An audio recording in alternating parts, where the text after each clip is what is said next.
എക്കോക്സി സെറ്റിംഗ്സിൽ accounts ഹെഡിൻ്റെ അണ്ടറിൽ include ചെയ്തിരിക്കുന്ന ഒരു ഓപ്ഷനാണ് ഫിനാൻഷ്യൽ ഇയർ.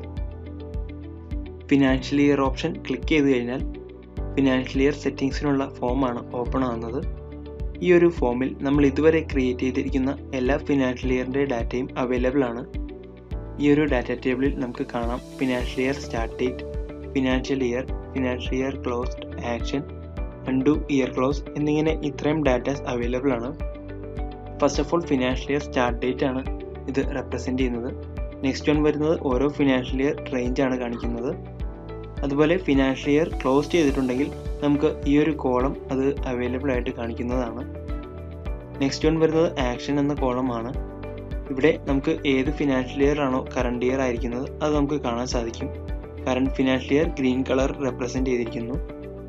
അതുപോലെ set as current financial year എന്നൊരു ഓപ്ഷൻ അവൈലബിൾ ആണ്. ഈ ഒരു ഓപ്ഷൻ ക്ലിക്ക് ചെയ്ത് കഴിഞ്ഞാൽ നമ്മൾ ക്ലിക്ക് ചെയ്യുന്ന ഇയർ കറണ്ട് ഫിനാൻഷ്യൽ ഇയർ ആയിട്ട് നമുക്ക് സെറ്റ് ചെയ്യാൻ സാധിക്കും.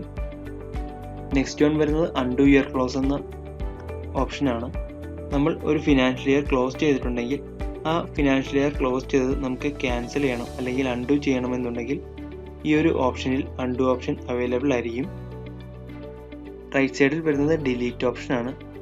ഒരു ഫിനാൻഷ്യൽ ഇയർ നമ്മൾ ക്രിയേറ്റ് ചെയ്തതിന് ശേഷം എന്തെങ്കിലും കാരണത്താൽ അൺനെസസറി ആയിട്ട് അത് ക്രിയേറ്റ് ആയി അല്ലെങ്കിൽ എന്തെങ്കിലും കാരണത്താൽ അത് ഡിലീറ്റ് ചെയ്യണമെന്നുണ്ടെങ്കിൽ ഈ ഒരു ഡിലീറ്റ് ഓപ്ഷൻ ഉപയോഗിച്ചുകൊണ്ട് നമുക്ക് ഡിലീറ്റ് ചെയ്യാൻ സാധിക്കും.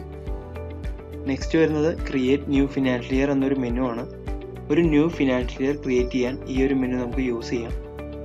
Create new financial year click ചെയ്ത് കഴിയുമ്പോൾ ഒരു വാലിഡേഷൻ മെസ്സേജ് ഫസ്റ്റ് നമുക്ക് റിസീവ് ആവും. നമുക്ക് ഈ ഒരു വാലിഡേഷൻ മെസ്സേജിൽ you have active financial year, do you want to create a new one എന്ന ഓപ്ഷനാണ് ഇൻക്ലൂഡ് ചെയ്തിരിക്കുന്നത്. അതിൽ നമ്മൾ യെസ് കൊടുത്തു കഴിഞ്ഞാൽ നെക്സ്റ്റ് വരുന്നത് do you want to restart voucher എന്ന ഓപ്ഷനാണ്. നമുക്ക് വൗച്ചർ റീസ്റ്റാർട്ട് ചെയ്യണമെന്നുണ്ടെങ്കിൽ യെസ് ഓപ്ഷൻ ക്ലിക്ക് ചെയ്യാം അല്ലെങ്കിൽ നോ ക്ലിക്ക് ചെയ്യുക. നെക്സ്റ്റ് വരുന്നത് ഈ ഒരു ക്രിയേറ്റ് ചെയ്ത financial year current financial year set ചെയ്യണോ എന്ന ഓപ്ഷനാണ്. യെസ് ഓപ്ഷൻ ക്ലിക്ക് ചെയ്ത് കഴിഞ്ഞാൽ നമ്മൾ ക്രിയേറ്റ് ചെയ്ത ഇയർ കറണ്ട് ഫിനാൻഷ്യൽ ഇയർ ആയിട്ട് നമുക്ക് സെറ്റ് ചെയ്യാൻ സാധിക്കും. ഇനി അതല്ല എന്നുണ്ടെങ്കിൽ നോ ഓപ്ഷൻ ക്ലിക്ക് ചെയ്യുക. നോ ക്ലിക്ക് ചെയ്ത് കഴിഞ്ഞാൽ നമ്മൾ ക്രിയേറ്റ് ചെയ്ത ഫിനാൻഷ്യൽ ഇയറിൻ്റെ ഡീറ്റെയിൽസ് നമുക്ക് ഈ ഒരു ഡാറ്റ ടേബിളിൽ അവൈലബിൾ ആയിരിക്കും. ക്രിയേറ്റ് ചെയ്ത ഇയർ കറണ്ട് ഫിനാൻഷ്യൽ ഇയർ ആയിട്ട് സെറ്റ് ചെയ്യണമെന്നുണ്ടെങ്കിൽ നേരത്തെ പറഞ്ഞതുപോലെ ഈ ഒരു set as current financial year എന്ന ഓപ്ഷൻ ക്ലിക്ക് ചെയ്തുകൊണ്ട് നമുക്ക് അത് സെറ്റ് ചെയ്യാൻ സാധിക്കും.